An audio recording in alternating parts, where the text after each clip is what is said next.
Welcome,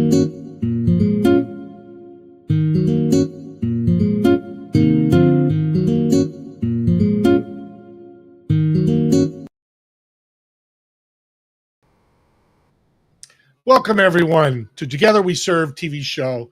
I really thank you for coming on, taking not a quick look, a 56-minute look of one of my guests, how they're serving a community by togetherness. Together We Serve. This TV show is very special to me. I've had cancer, skin cancer, nothing serious, but I've heard the C word. We're going to talk a lot about that today. It's all over, and my guest has dealt with it for a long time. But you know what's powerful about her is she's got a servant's heart. She's out there grateful she can help others with resources, her website, her team, and she can do wonderful things to help you or anybody you know that might have cancer and needs some help. So let's bring on our guest. Deb, welcome to the show. Hello, hello. I am so honored to be here. We're going to have such a great discussion.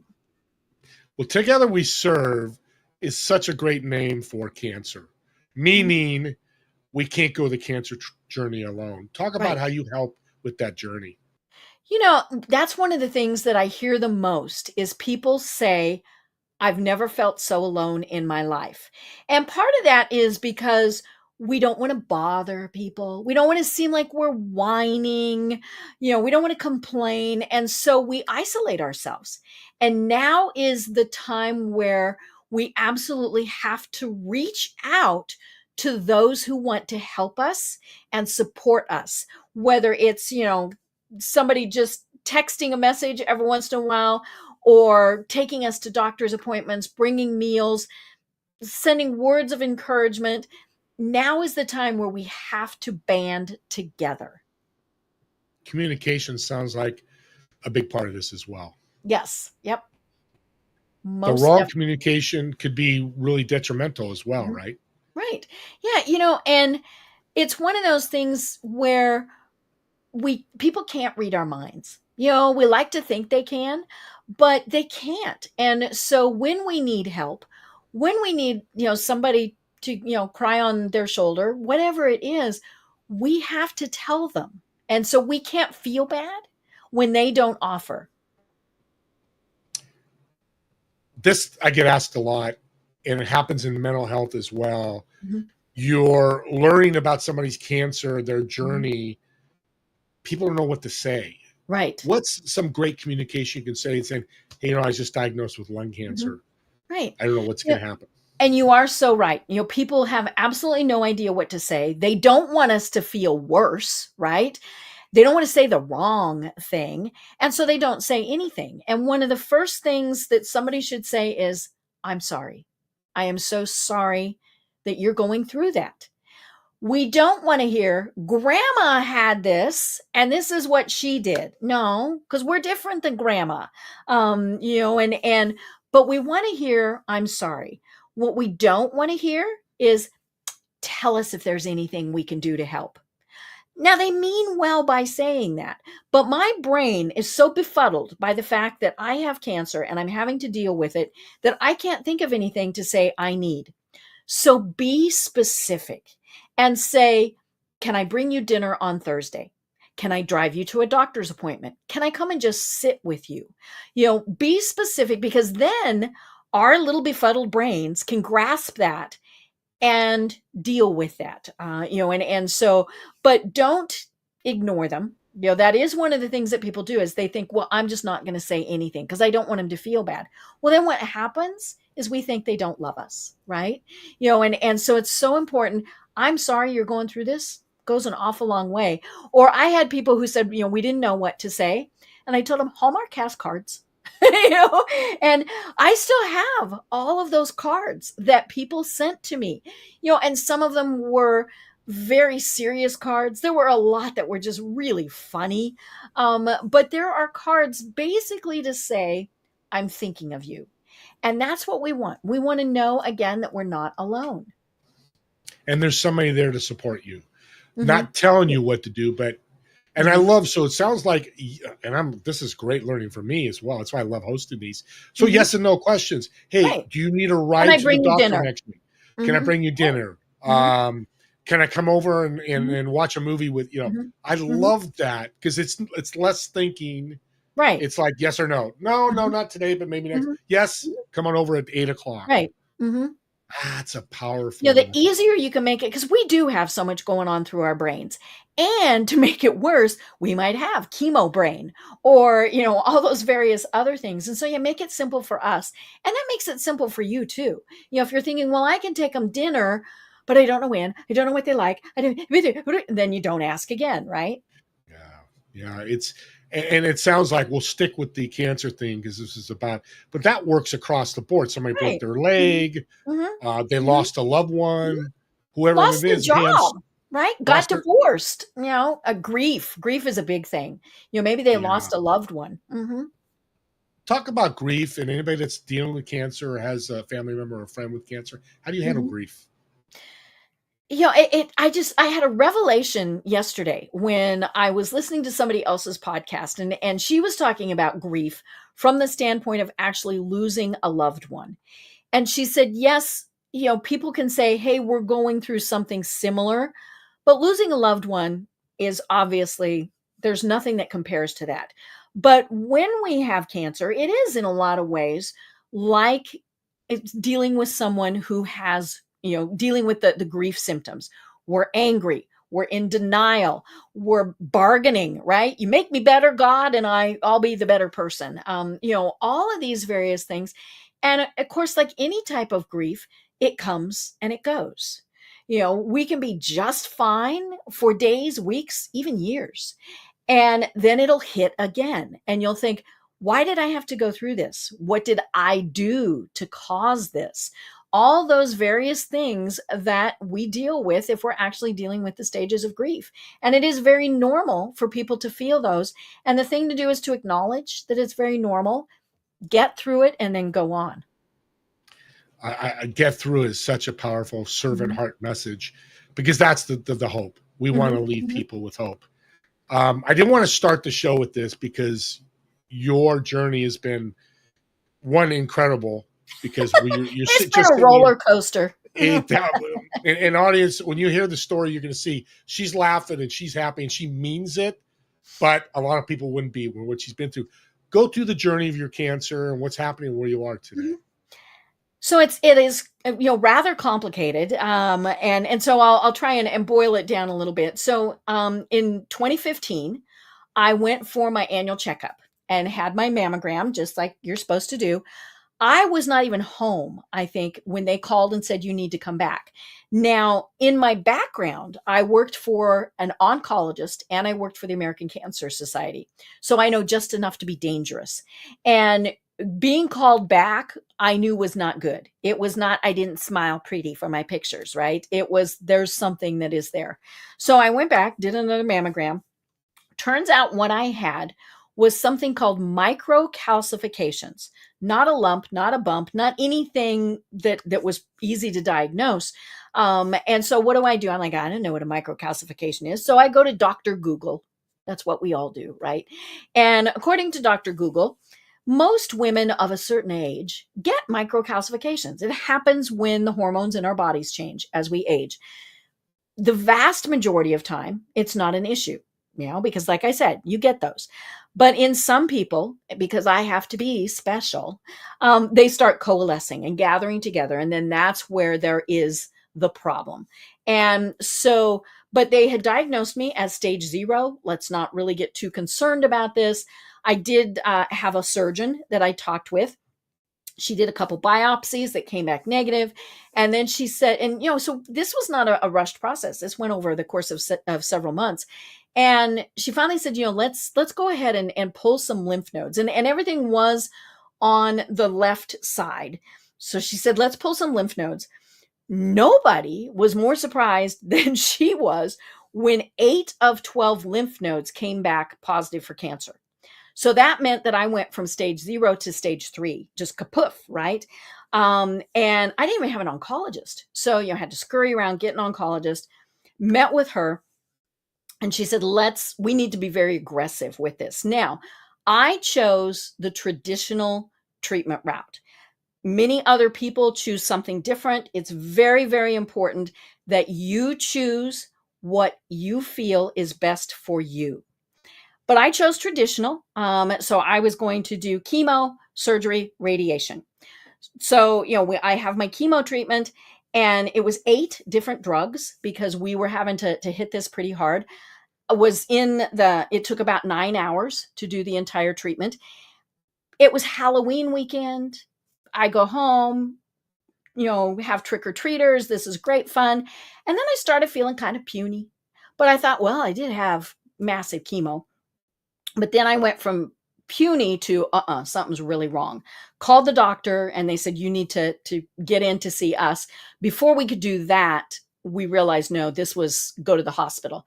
So, call the fire department, call the ambulance, and they're carting me off to the hospital. Now, I am chatty Cathy all the time. I mean, that's just me. And so I'm in the ambulance, and now we live about 5 minutes from the hospital, especially by ambulance. And we stopped partway. And I said, what the heck? What's going on?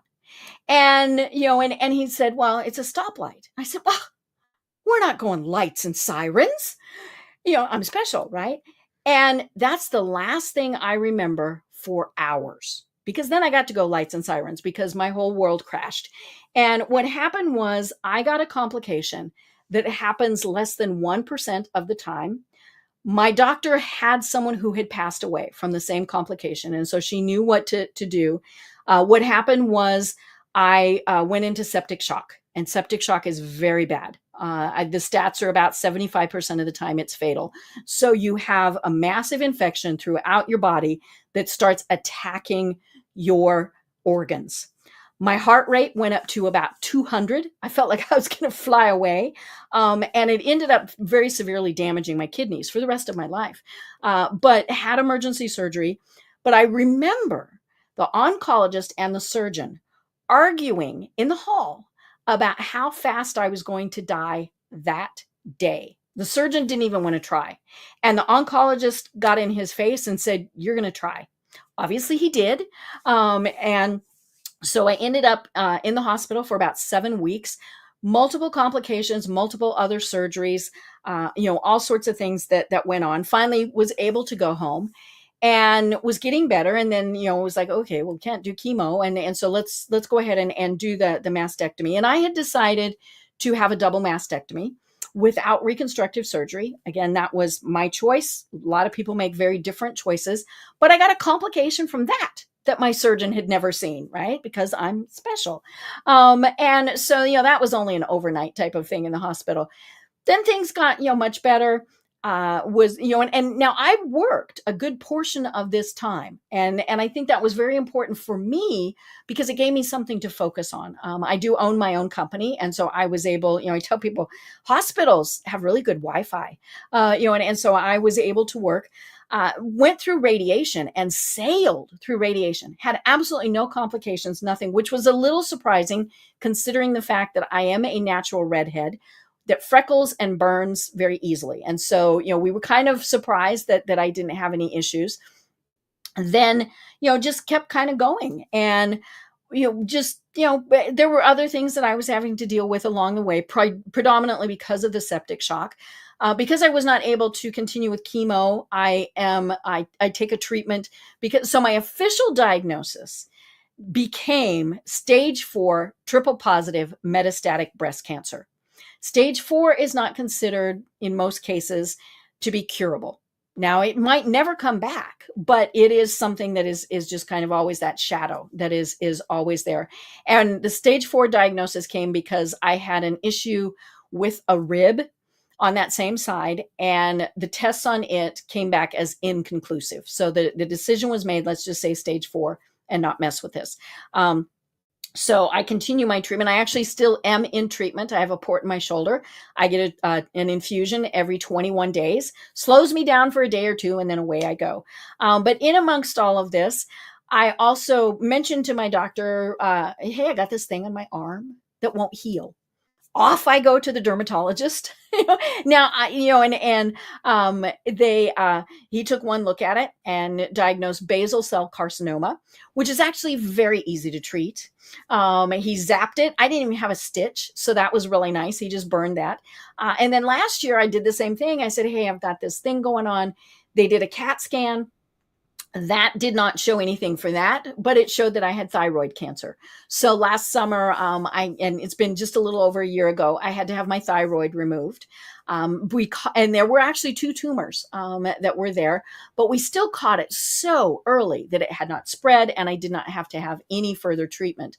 But, it is kind of this ongoing thing. A couple weeks ago, I had my 34th surgical procedure. But you just keep going, because that's really the only choice.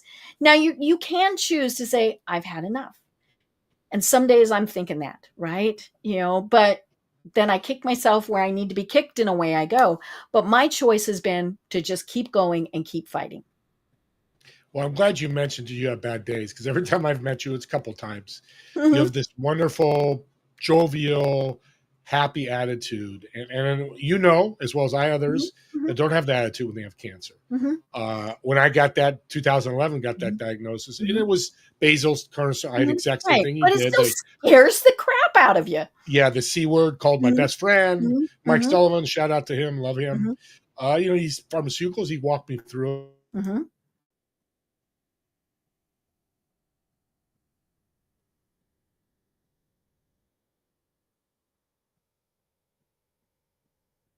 You have frozen. I don't know if we're still going.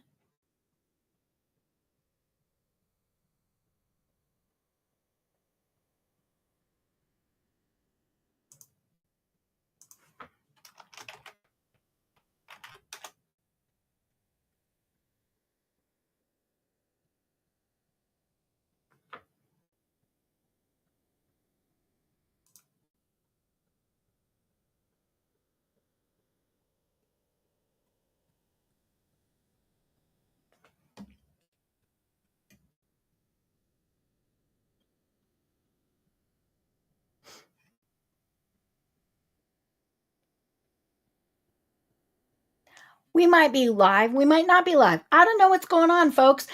Gotta love technology. We're just going to figure this out as we go. Oh, now it's just me.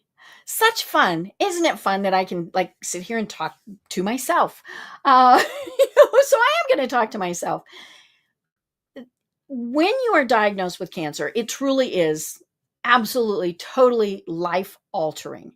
And the thing is, we have to deal with it in the way that feels best for us, not the doctors, not our loved ones, no one. We have to deal with cancer in the way, and whatever the diagnosis is, might not be cancer, might be something else, but we have to pick what works for us. And that is what is so important, because, for some people, that's going to be a non-traditional approach. Some people are going to say no chemo. Some are going to say no surgery. I have a friend who went to a foreign country and had her treatment, and that was what she felt would be best for her. And so that was what was so lovely about it. Look, you're back. I've been just carrying on a conversation with myself. That's what I love this lady. Thank you. Technical difficulties. I'm like. And so I've just been talking. I knew I was in good hands as to use the guest. I had that happen one time on my podcast. I dropped off and my guest just kept going. That's what we do. Just they'll come back eventually. I wanted to talk about, and I had my story and I mentioned that, but cancer's, I hate to say it's everywhere. It seems like it is. It's about 1 in 2. Yeah. 1 in 2 now? Holy moly. How important is the right doctor? The right doctor is absolutely positively critical. It dawned on me the other day, that I have fired about 8 doctors through this process. Now, they were all competent, good doctors, but we didn't hit it off. And so it was one of those things. Now, you don't always have to like your doctor, but you have to trust them, especially when you're dealing with something like this. And there were several where it was just, no, I am not getting along with you. And so I would change doctors. They didn't like that. It was something, but I had to pick who was going to be the best for me, because we have to be in charge of our treatment. Nobody else is in charge of our treatment. That was what I was talking to myself about as we were going. But it is so important to absolutely have a team of medical people, people who are providing support. Might be your yoga instructor, might be somebody doing Reiki, whatever it is. We have to have the people around us who are best going to support us and do what we need them to be doing. That's it's just so well said. And again, I keep going back to this. You got to understand, listen how happy she is. She has every right to be upset. And I get cranky. Depressed. Just ask my husband. Of course you do. And we're human, we're failed, but you've dealt with so many years and dealing with now still today. It's not like you're completely clear. I just love you about that. But I also love when I'm putting across this message of the ticker is the Bear Hug Care Package. I was looking at them. Isn't this just the cutest? Now, the bear's name is Warrior because we are warriors.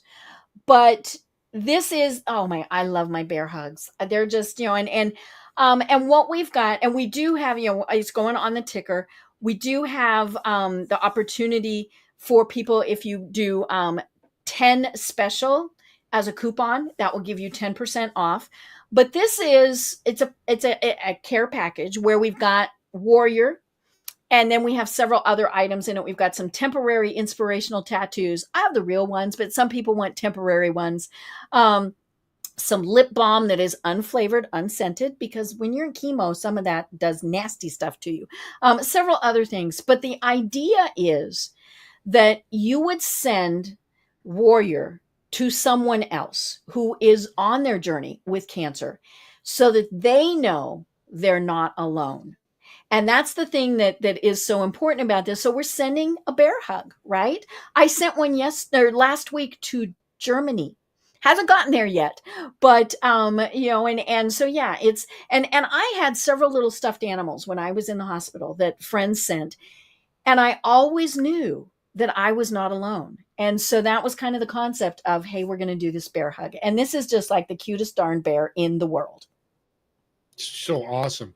And what I'm thinking as you were talking about this, people are getting a lot of cards. Like you mentioned, you got a lot of cards, and they're great. Now you could do something a little different or add to the card if you want. Right. Is send this bear instead of what do I do? Send a bear. Now your love is with that person. That hug is with them when they have a downtime. A part of you is there. And they access it through the website? Yes. And so you go to tryingnottodie.LIVE. And and there are the links there. You've got it on the ticker, but if you go to tryingnottodie.live, you can find the bear hug care package as a link. Why bear hug? Well, when we were thinking about it, it was, what critter would you do? Well, everybody had a teddy bear, right, when we were growing up. And, and so we found this bear. It's not perfect. I mean, his little ear is kind of off and they're all like this. I mean, it's not just the little ear's not quite where the ear's supposed to be and all sorts of things, but we're not perfect, right? And it really is. It's just the cutest little bear in the world. Of course, it has the little t-shirt on that has our logo, which is a warrior who has put, it happens to be a her, but it can be, for men also, sword in the sand in front. She is kneeling, but the sword is down to say, I'm drawing the line here. And she is looking forward. She is not looking down. She is not in any way subservient. She is saying, I am taking my stand here. And I tell people, I'm not a patient. I am a warrior. I am a warrior in the fight for my life. And we've talked about togetherness and everything. It is so important that we build our tribe, because warriors can't do this alone. We have to have our tribe. Yeah, unless they're a Marvel character like Thor, but I we're know. not. So we But Thor need. had a So hammer. there Yeah. you go. That see, I knew you'd figure that out. Mhm, And, mhm, and talk a little bit before we go to our break. Community and reaching out. I've got mhm, cancer.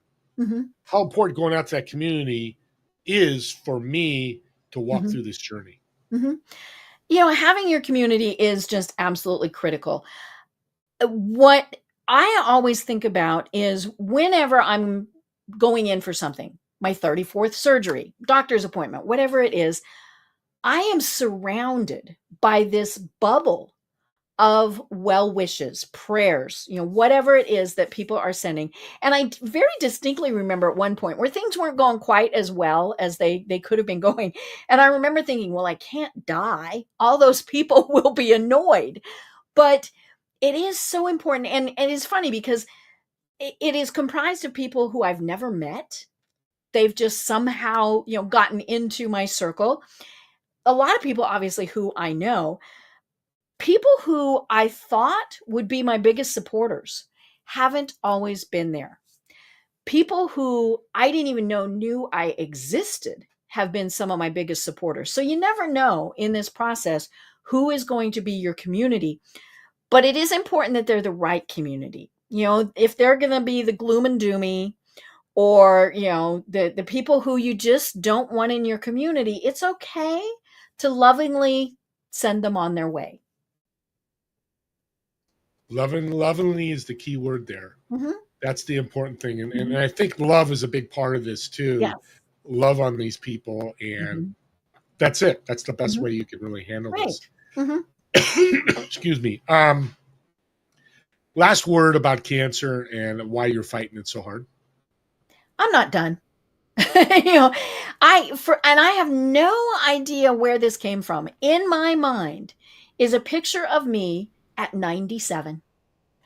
Again, I have no idea why. I mean, I had other relatives, especially female relatives, who lived well into their 90s, so that's not anything unusual. But yeah, I see myself at 97. Like I said, I have no idea why. I have no idea where that came from, but I'm not done. I have things I want to do. And some of them are, easy things. I want to go to the Olympics in Los Angeles. Oh my gosh, that's on my bucket list. The thing I put on my bucket list yesterday that I told my husband, and he's like, really?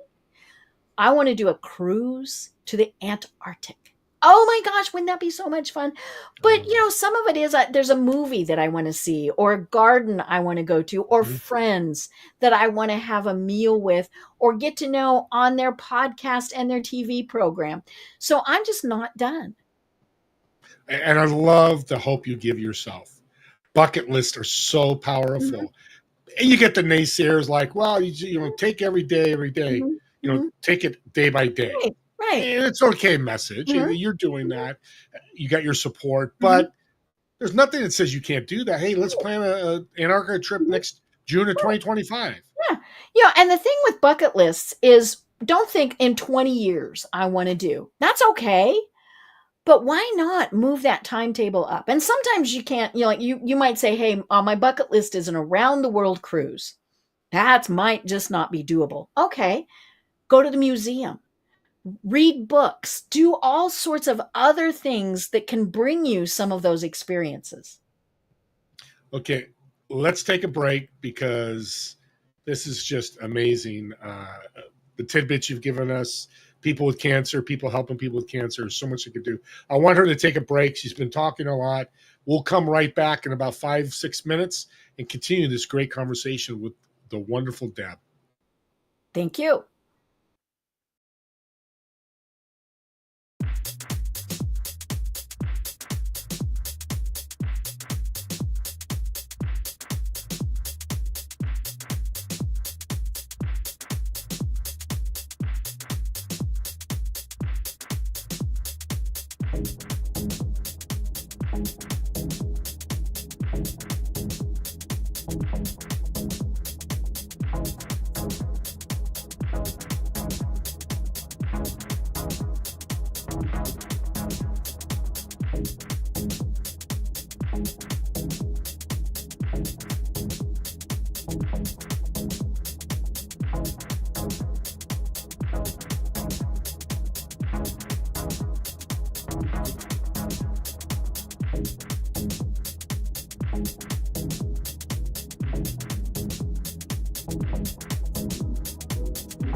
Yeah, exactly. And I called my best friend, and he was a pharmacist. He calmed me down. He goes, just let's walk through it, do their thing, and it turned out to be okay. What's your thought when people hear that C word? I think your immediate reaction is a true visceral gut reaction. Say bad words here, right? And because we all know somebody who has had cancer, many people obviously have been, as blessed as you are, but there are also so many that we've lost. It really is about taking charge and being your own advocate, empowering yourself. And so it is about empowering ourselves. And whatever decision you make, you need to make it with knowledge. I mean, you can't just say, no, I'm not going to do this, or, okay, I'll do whatever. Now, I chose a very traditional approach. I mentioned chemo.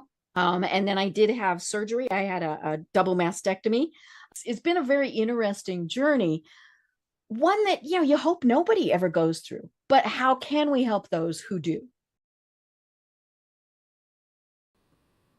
Well, that was a tidbit of my podcast with Deb, and a couple of things I wanted to show that is one, still the same attitude as today as a couple, 3 weeks ago.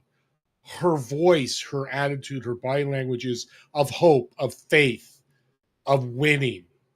And I think that's, in cancer, I know that's tough, but she's proven that you can do that. It's one of the reasons I really wanted her on this show is just showing you can. And we're going to talk about advocacy and an advocate because I think that's an important term. Let's bring the wonderful Deb Krier back to the show. Welcome back, Deb. She's nourished. She's happy. I'm she's back. Smiling. I stretched. I did some calisthenics. I'm ready to go. That's my girl. I love it. Advocacy, being an advocate. For the audience, what's that mean and how does that look with cancer? Right. We absolutely, and we have touched on it, and it was in that clip. You have to advocate for yourself. This is what I want. This is how I will be treated. All of those various things. And the other thing that's very important is sometimes you can't advocate for yourself. I mean, I was in and out of ICU, all sorts of icky nasties. And so my husband was my advocate. So you need to have someone who knows what your wishes are. But more importantly, how can you advocate for someone else?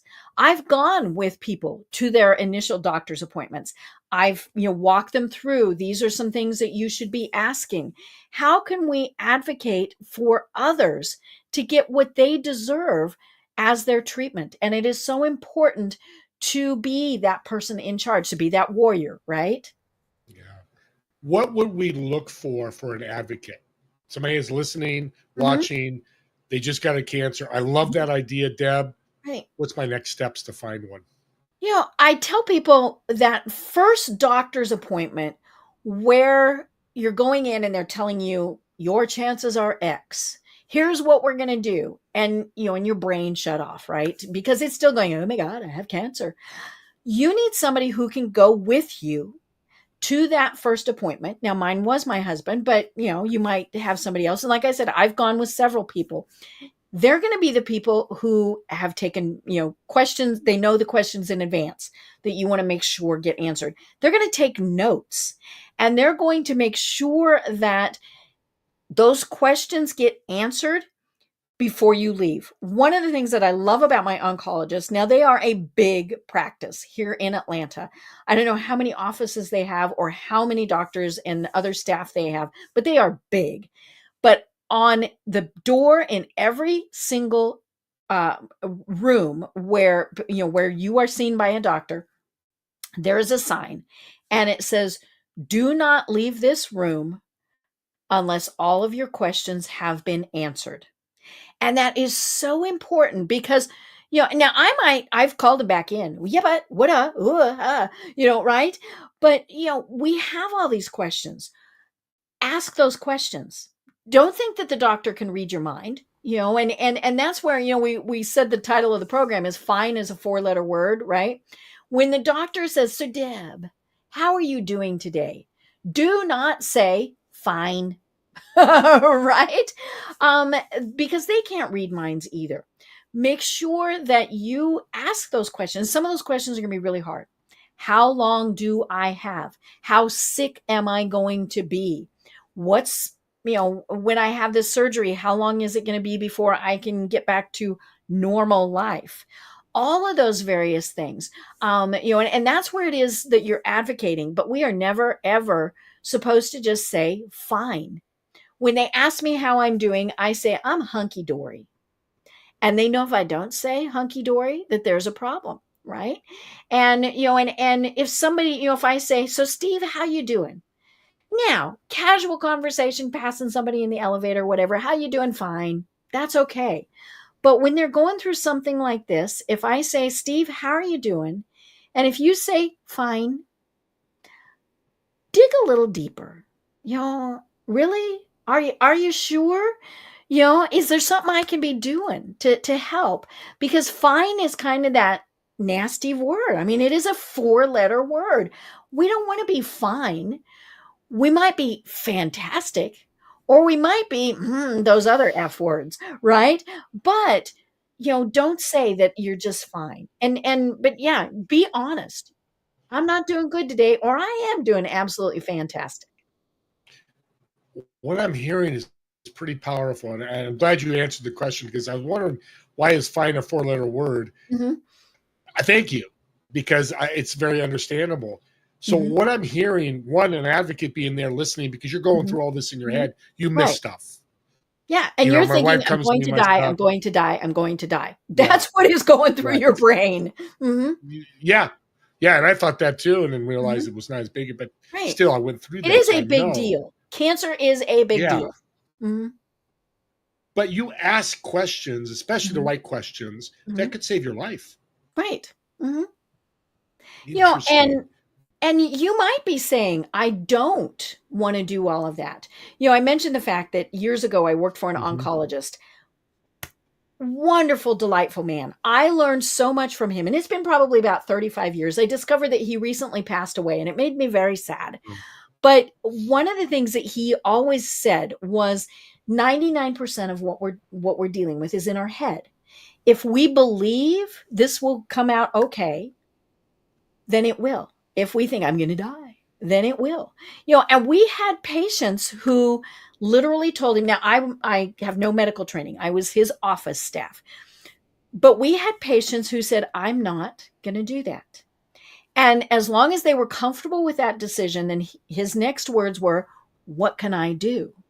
And I remember we had one lady who said she was going to take that money that she would have spent on all of her treatment. She was going to go on an around the world cruise. And, and so we actually made copies of her medical record, because if you pass away in some foreign countries, it's a little bit of a challenge for your family to get your body back, right? And so having those medical records would make that so much easier. Now, we got postcards from her for quite a while, and then they stopped. And we chose to believe that she had found an island and was just hanging out on that island, right? But it was all about what decision was she comfortable with making for herself. Now I'm curious, and the audience might be curious too. Did you ever find out what happened to her? No, we never did. Never heard from her And again. Mhm. it was probably, I mean, we were realistic, and so we knew that it was probably not good, but we didn't want to go there. She was an older woman, and this was 35 years ago, so she probably has passed. But maybe she just got tired of sending us postcards. Maybe she found Guido in Italy, and I mean, who knows, right? Amen. And it was one of those things. But yeah, Dr. Rabinowitz was his name. Dr. Rabinowitz said, you know what, you need to do what you need to do. And 35 years ago, doctors didn't say that. No, they pushed all the treatments on them. Mm-hmm. And that's another great lesson and tip. Mm-hmm. It's your body. Yes. It's your life. Yeah. I mean, I have, there was another woman who I know who was diagnosed with breast cancer at pretty much the same time I was. And she told me, she said, I'm not doing it. Now, she did have surgery to remove the tumor, but then she said, I am not going to have chemotherapy. And I said, okay. Now, her cancer came back, and she was talking to me, and she said, what do you think I should do? And I said, well, what do you think? And she said, I think chemo will kill me. I said, well, then you can't have chemo. I mean, and she has chosen a much more non-traditional route. She's still alive, so this has been 8-ish years for her also. But she made the choice that she was the most comfortable with. And that was what was the most important thing. I think what I've heard stories too, that's a big problem with cancer and pretty much any medical diagnosis is all these people coming from the woodwork. You need to do this. You need to eat fruit. You need to, drink beer. And I love holistic. I beer? Yeah, you can go have a beer on me. I'm buying it for you. I love it. But that's what comes to my head is there's so much coming, especially now. 20 years doesn't mean so much. Oh yeah. If you Google cancer, your computer goes. Yeah. I love that you can laugh about this. It's so great. So that it's good to do the research, but ultimately it's the person with cancer or leukemia, whatever ALS, whatever they have to make, if they can make that decision. Yeah. And you do get inundated with people who are giving you advice, whether it's, this is what happened with grandma, or, hey, I just saw this great program on, the Discovery Channel or whatever. Yeah. And I always treat it with the spirit that they intended it, which was to be helpful. Now, I might be rolling my eyes and thinking, oh no, but they meant it in a good way. And so that's how I take it. There's only been one person who was pushing me on something, and they were going to cure me. They were going to sell me something, of course, that cured me. And I very politely declined, and they kept pushing and they kept pushing. And I finally said, no offense, but if you had the cure for cancer, you're not selling it out of the trunk of your car. Didn't hear from them again. But most people do mean well, whether it's, go on a green tea diet, or one person told me never drink tap water again. They all mean well. And so take it that way. You just don't have to actually do it. Yeah. And you're vulnerable too when you have this emotional state of I might be dying. If somebody says, hey, we can make this better, you are thinking, okie dokie. It's like in business, shiny object syndrome. Hey, I got this great software. I'll jump on $100,000 and we can go on and on. You're such a beautiful soul. God bless you. Well, thank you. Your website's crazy to me. And I mean that it is crazy in such a good way. Trying Not to Die. .live, Right. which is unique how you use the acronym. Mm-hmm. I got to know, I'm sure you guys got to know, why is that title?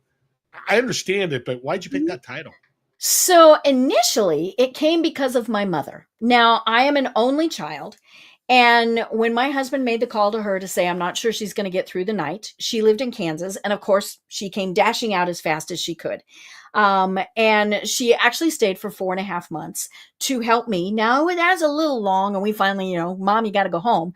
But one of the times when, I was in the hospital, and a medical person came in and did what they were doing and left, I got the disapproving mother face. And I went, what? And she said, you did not say thank you.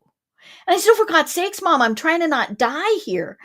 But then when we were thinking about this, and my business coach, Kathleen Caldwell, was who convinced me to do this. She told me, she said, you didn't go through everything that you went through without using it to help others. And she had to twist my arm because I didn't want to be cancer girl. But I did realize what she said was true. And so we came up with Trying Not to Die, because we do get so wrapped up in trying to not die. Maybe it's just everyday life, right? That we forget that we have to live. And now I am a marketing person by trade. That is what pays my bills. And so I went to to GoDaddy. Tryingnottodie.com was taken. How rude. How could they, right? Discovered that it was owned by a college student in another country. Made them an offer. And I thought it was pretty generous. And their response was they wanted $5,000 US dollars. They were very specific about that. So, and I told him, I said, no, this is just something that I'm kicking around in my head. And so I go back to GoDaddy, and GoDaddy suggested .live. And I went, well, duh. All right. I worked with Josh Zeppes on this brand design, all of our messaging, and he is the one who came up with it being an acronym. And it's absolutely perfect, because we do get so caught up in trying to not die that we forget that the most important thing is that we live. Yeah, that's I didn't know the story because we didn't talk about it in the podcast. No. It does. It's catchy, and Mm-hmm. it's hard to say Trying Not to Die. It's a serious subject, Mm-hmm. but I love that you bring humor and laughter to it, because the opposite is terrible. Mm-hmm. Depression, Well, sadness, and I tell people, you know what? I woke up today and I wasn't looking up at 6 feet of dirt, so it's a pretty good day. Amen. Yeah, my dad used to say, "Hey, Dad, how you doing today?" He goes, "Woke up vertical." Mm-hmm. Mm-hmm. I'm like, and once I realized, I'm like, friends would tease him and stuff, but he was right. We'll go vertical today. I can walk to the kitchen and have breakfast. Yep. We're coming to the end here. This is the fastest 56 minutes of my whole life. Oh my gosh. Isn't that crazy? So I got a fun question for you. And I think you're going to love this. So I just reserved a Learjet for you. Mm-hmm. It's got 4 seats. Mm-hmm. Of course, you're going to occupy one of the seats. Mm-hmm. Who are the other 3 seats of the Learjet? Mm-hmm. And where would you fly to? Well, one has to be my husband. Just because could not have made it through without that. We celebrated our 31st wedding anniversary a couple weeks ago. Amen. So Congratulations. I know, and so he would be one seat. Let's see, who would it be? Can they be? Can we bring people back to life? Dead or alive? You bring them right back up. Okay. Lucille Ball. Wouldn't she be a hoot? Get us 2 redheads together. Oh my gosh, that would just be absolutely amazing. And then I think somebody like Shaquille O'Neal. He just fascinates me. I'm with you. I think he would be so much fun. Can you imagine? But now my husband would be going, oh my God, the whole time, right? But it would be so much fun. And where would we go? I don't know. If I could pick the time, I'd go to New Orleans during Mardi Gras. Have never done something like that. I just saw a lot of Paris over the Olympics. Don't need to do that. I loved Italy. Would go back to Italy. I also loved Scotland and Ireland when we were there. But on my bucket list is also Australia. So I might take that Learjet and go to Australia. And you're trying not to die.live. You could choose all those places because This you is know what? true. You're living and you're doing Mhm. it. Mhm. And I better order a big plane because you got Shaquille on there. He's got to fit in the Yeah, I front. know. We need the extra Yeah, big tall. one. Mhm. Mhm. Got 1 minute left. What do you Yes. want to leave us with?